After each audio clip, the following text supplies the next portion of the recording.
This is Josh. Welcome to my research channel.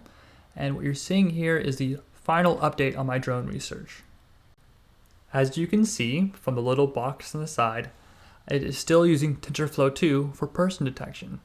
I'm using this because I can use a confidence level when I have a potential person. But more on that later, because as you can see, TensorFlow just crashed. I have since then fixed that issue, and it was a simple bug where it detected more than one person at a time. It tried to draw two boxes, and there was a limit in there that crashed it. So you'll see me later on, I'll reboot it, and the video will come back. But in the meantime, let me talk about the main update for this video, and that is using the Leap Motion Controller to use as an input device for the drone, so I can control the drone without having to touch anything.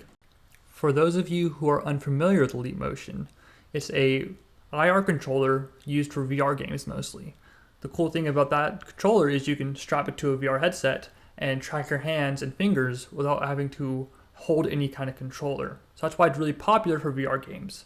However, I was more interested in the research aspect of it, especially when it came to drones.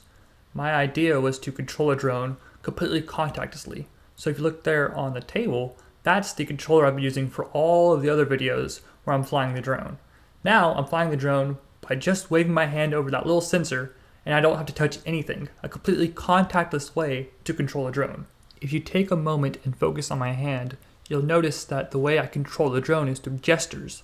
So what I'm doing there is I'm doing a gesture to go backwards. That was a gesture to go left.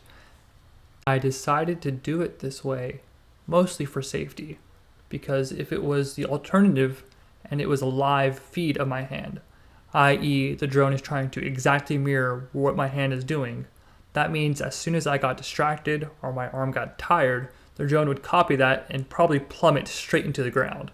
Now, as you can see, the drone's video feed is back up and it's still doing a great job of detecting the person.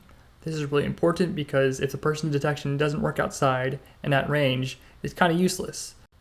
Right here, I use my other hand to tap R on my keyboard. This tells the drone to return to launch. So what's happening is it's going to use GPS to smartly return to the exact point of where I launched the drone.